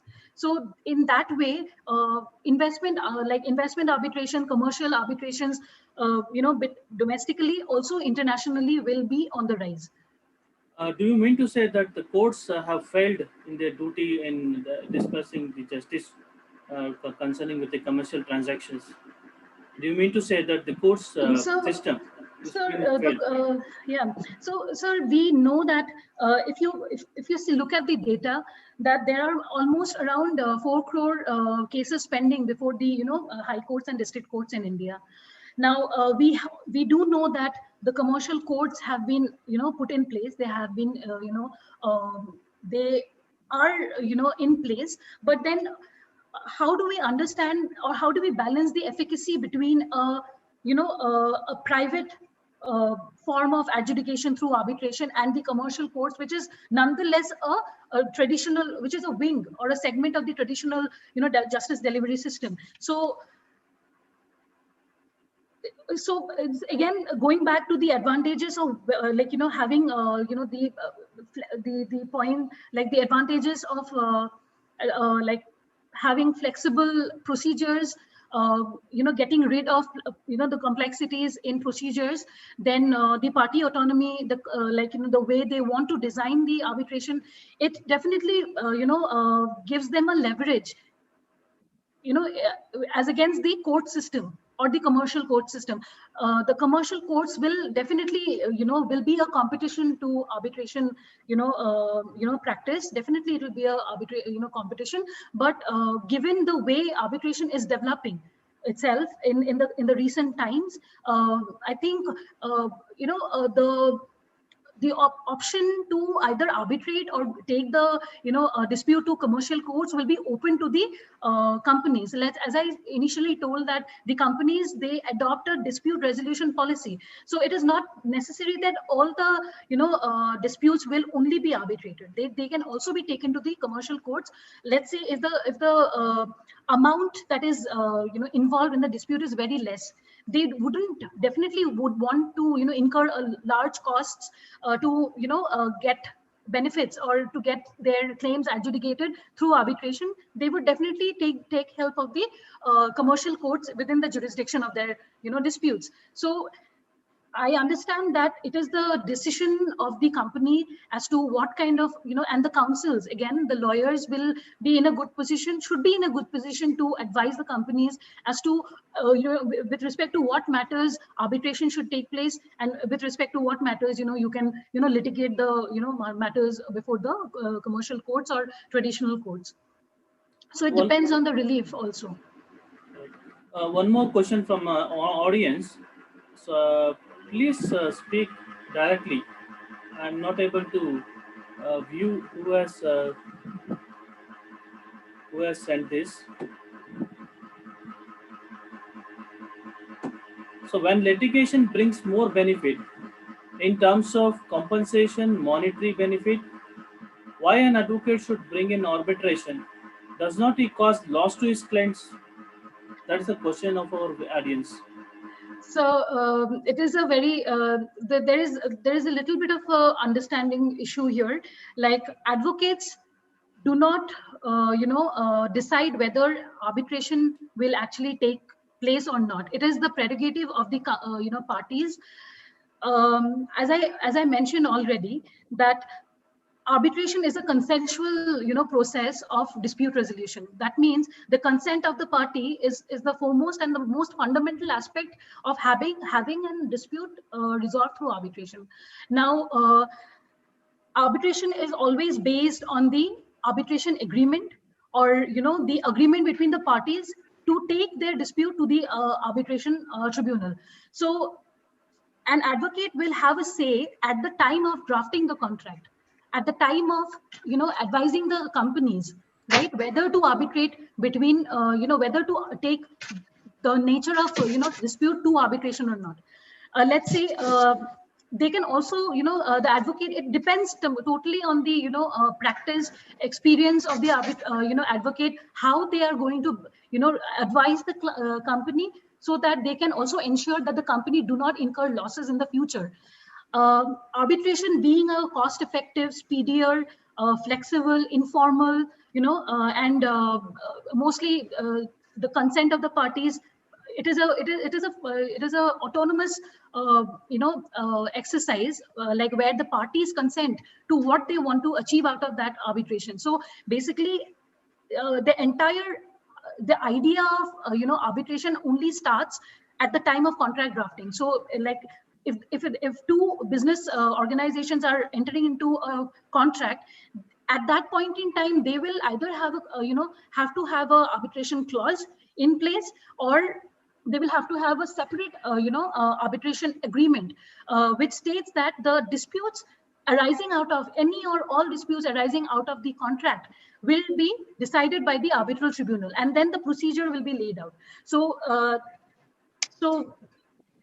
I think this idea is not right, that when a litigation gives a lot of advantage, there is no guarantee to the fact that a party may win or party may lose, and the party may be gaining a lot of more compensation, or may not gain a lot of more compensation. This is a wrong way to approach the whole idea. I think the idea, as I said, begins with the contract. The idea of having a dispute settled through arbitration begins with the contract. So thank you, madam. So one more, our Dinesh Kai sir will ask some Please, question. please. And Yes, also, sir. and I have also one more query, that the conciliation, the mediation is the same thing as the any differences between these two, and also please answer altogether. Sir Dinesh sir, please sir. Please, madam, Yes, sir. Madam Sukanya Acharya. Yes, sir. I have a query. Because I am also practicing on arbitration side in Right, High sir. Court. Right, sir. No, the thing is, because I joined very late, I joined just 15 minutes ago.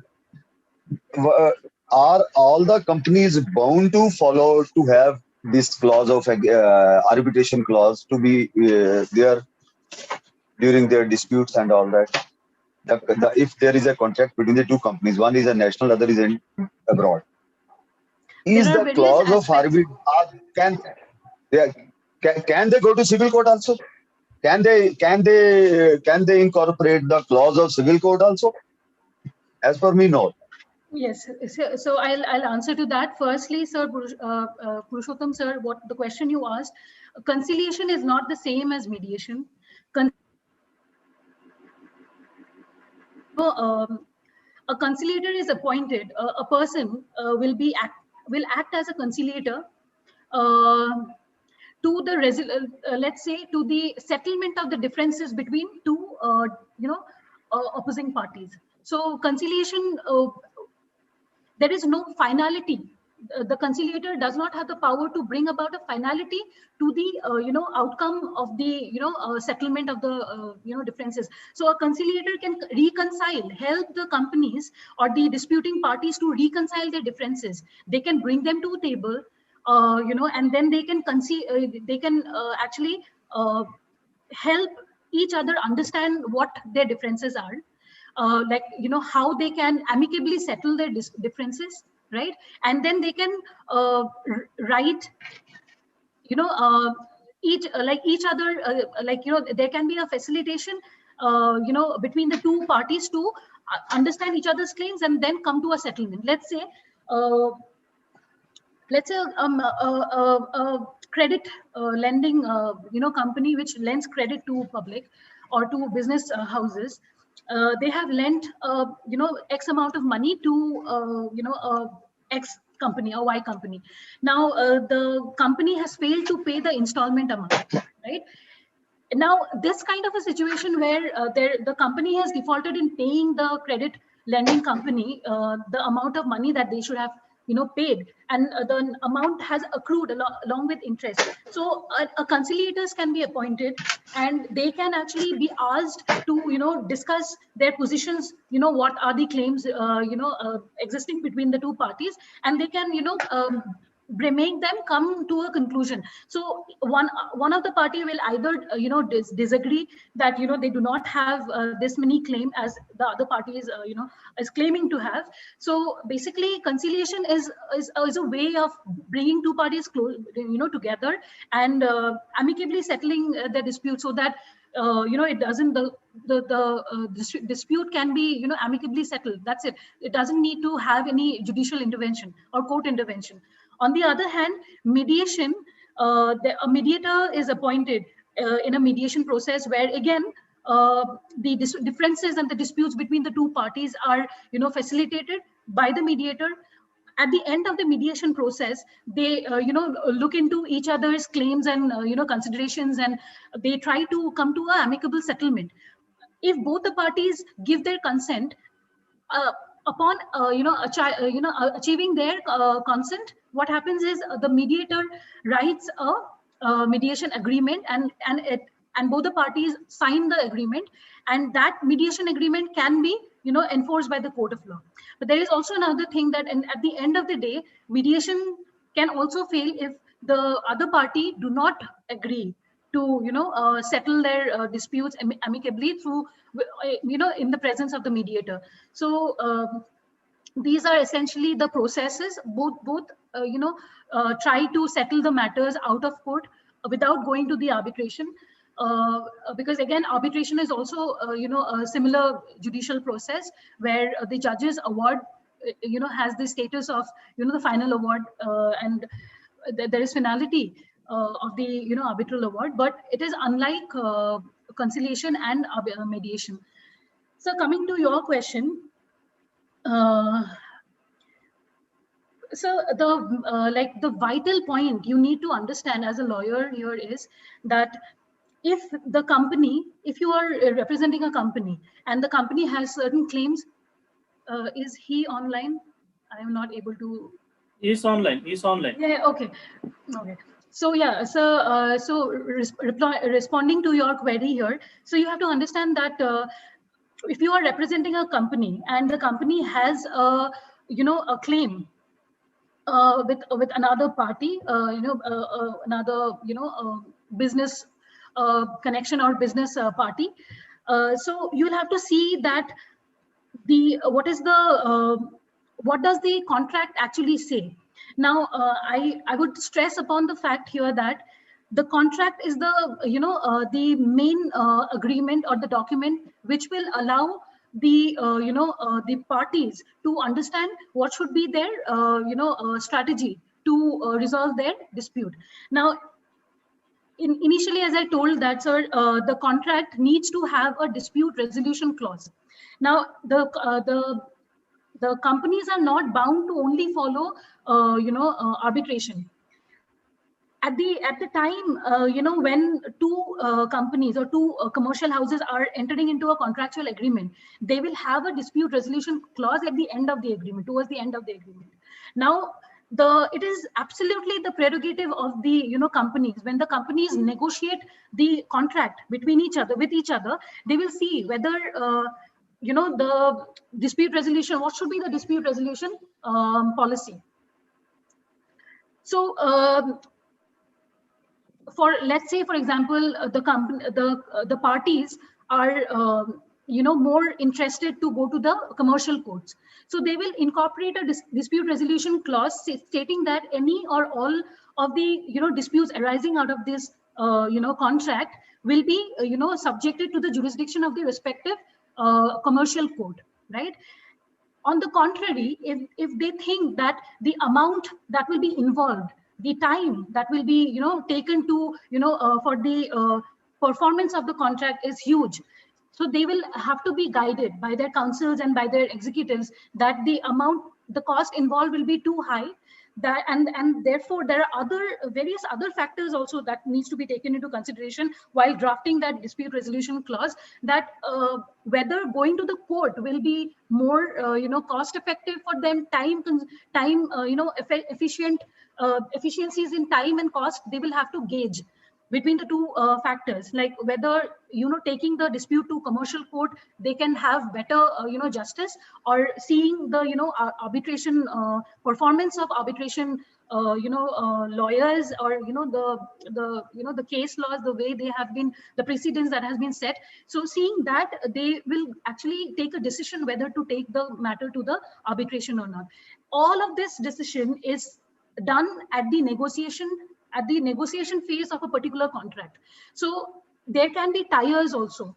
Let's say they would say that if there is a dispute between two parties arising out of a particular contract, they will try to amicably settle the disputes through ADR mechanisms, like, let's say, conciliation or mediation. If conciliation mediation fails within the a time period that has been set under the dispute resolution clause, what they would do is they would say that it would be a med arb, like, so there is a type of dispute resolution which is known as med arb. The dispute will be firstly taken to mediation. If mediation fails, it will be followed by arbitration. Now let's say if they say that we are going to take the matter to arbitration, they give their consent to having their dispute resolved through arbitration only. There cannot be, like, two systems existing at the same time. So if it is arbitration, it has to be arbitration, because again, arbitration, the arbitral award given by pronounced by the arbitral tribunal is also is equally binding on the the parties, given the exceptions that the arbitral award on only various very minor like narrow grounds can be taken up before the Supreme Court as a challenge to the as a challenge. So my point here is so it is absolutely the prerogative, the consent, the autonomy of the parties who are drafting that agreement, that where they want to take their matter to be resolved to. Like, it is very easy for let's say domestic parties under domestic disputes, but for in international parties, like international commercial parties, they prefer arbitration to litigation because of the existing delays that happen, and the huge amount of pendency, and the major factor is the adjournments that the opposing opposite counsel they take during the process of litigation. So that actually affects their it affects their time and cost efficiency equally.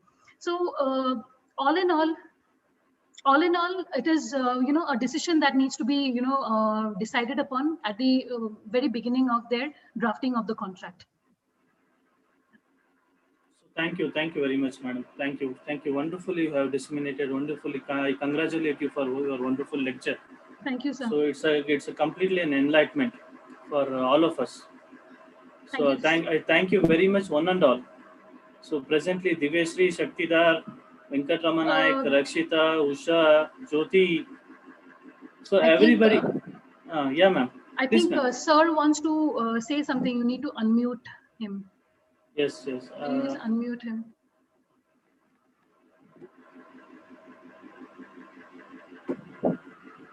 Can I Yes, sir. Yes, suggest sir. one thing? Yes, sir. Yes, sir. Yes, sir. You are a senior counsel. We have to agree for your words. Yes, sir, definitely. He has muted himself. Oh my God.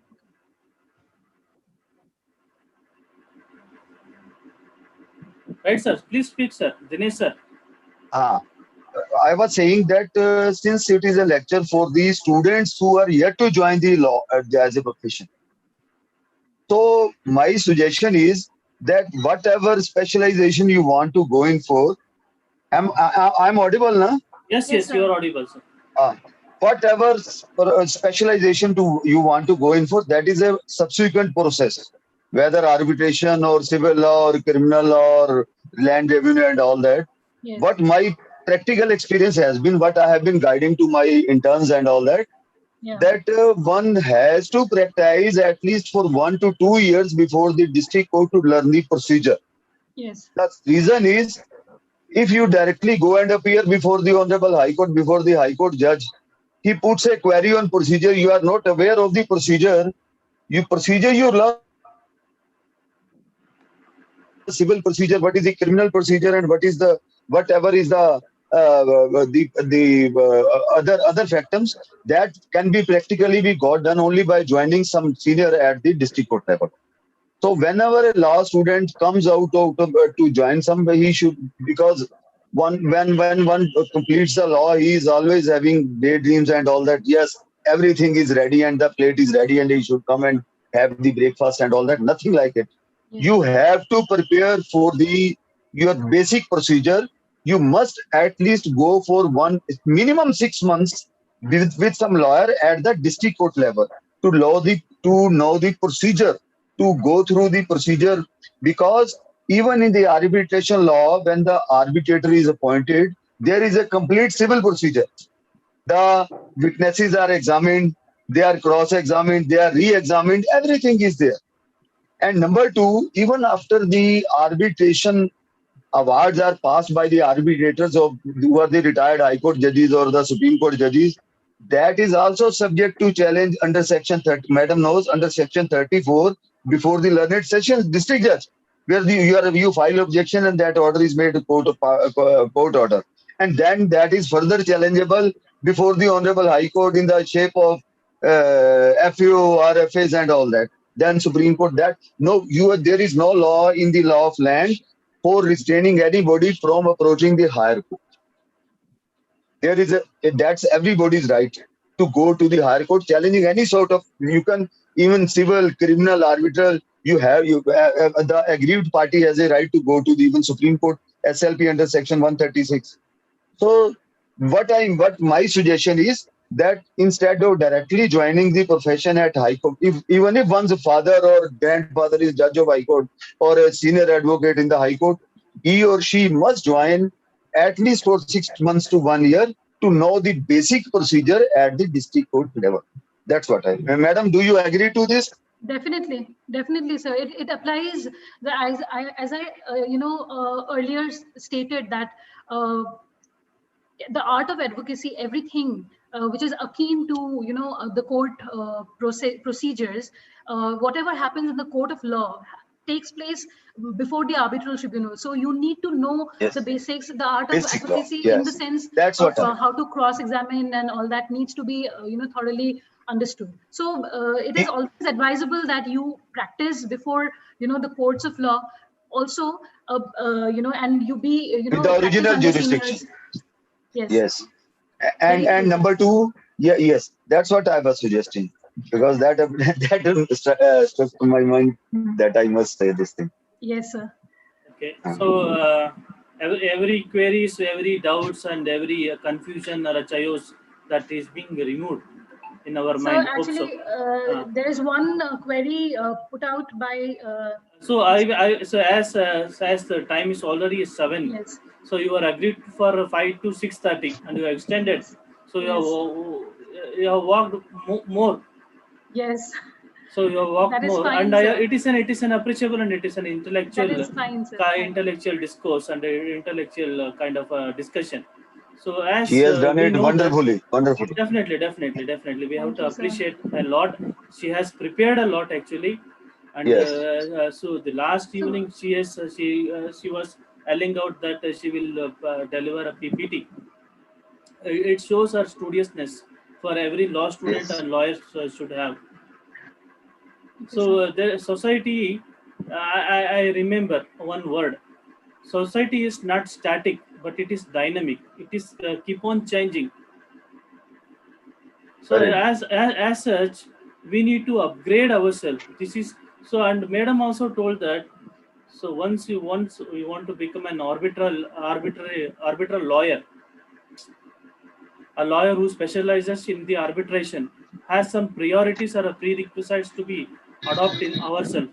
So whereas one she has mentioned that continuous learning process, we should be Yes. upgrading ourselves with going with the research websites and doing all the research, doing articles, writing articles. So every other steps we need to upgrade. So this is one priority that we have to adopt ourselves. So this type So of basically, webinars will sir, the understanding, as sir has mentioned, that it needs to go from the ground level. ground level. Starting from understanding what the law is actually from the law school, to be conversant with the law, and then how to apply the law before the court of law. The That courts are that the courts even we have to we should not we should appreciate courts yes. that the courts are striving very hard to No, they implement have done wonderfully, actually, uh, sir. If you uh, see the way the- they have, right. So they yeah, have implemented the commercial codes. They yes, have introduced the Commercial Codes Act. They are yes, striving very hard. And also, I forgot to mention you, madam. yes, So this student law and society. So as you said that there are a huge number of cases who are pending, which are pending before the yes, lower courts, mm, as there is a, number of judges are very less yeah, in combating the issue. As yes, such, the Students' Law and Society has pledged in training the law students to become judges. yeah, So we are doing the training process for the law students. right. So with a very kind of a meager things we are doing, meager amount we No, are I trying. understand completely, sir, Mhm. because you are serving the society by way of helping the not so privileged sections of students. So this is a very noble pursuit. I think like I'll Thank be you very much, madam. very Thank you very much. glad to be a part So of. definitely, definitely, I will also very grateful for you. You have come here, and sir has come for the second time. Every webinar he used to come. He will give some inputs to students. He used to give inputs to lawyers and also the speakers. So it is his gratefulness. So this is where we have to continue further for the generation. We have to protect our Definitely, generation. definitely, sir. This is an ongoing process. Definitely. So thank you very much. I will give Sukanya Acharya Madam. So whoever requires the contact number of her. So there are many questions which are unleft, which are Yes, not being answered because of the time constraint. yes. So I request Correct. the audience to approach this society and ask me, and you can I so can take out always forward the replies, definitely. yeah, to you, and we can, if you have a common Madam, group, kindly share the PPT also, madam. yeah, I will share it with you. I will email it to you. Right, madam. So I will share the madam's number also. So Mm. if you have any queries pertaining with the arbitration practice and the scope and career, please do contact her directly. Yeah. So thank you very much. Thank you one and all for joining Thank this you so much, program. sir. So Thank you Okay. so much. this is a Thank you. continuous learning process. Thank you very Yes. much. Correct. Thank you for Okay. organizing this, sir, Okay. Thank and you, thank it's you. great It is our interaction. pleasure, madam. It is our pleasure. We'll be continuing organizing these webinars on every Saturdays. And keep So me in touch. definitely. Yes, sir. I will definitely. I'll keep you Definitely. posted. Thank you very much. Okay. Thank you very much. Thank you. The wow, you see, only thing that we will not, the only parameter that we have fixed for the speaker is bona fide interest. Yes. So any person has a bona fide interest to disseminate their legal knowledge. Here is the platform in India.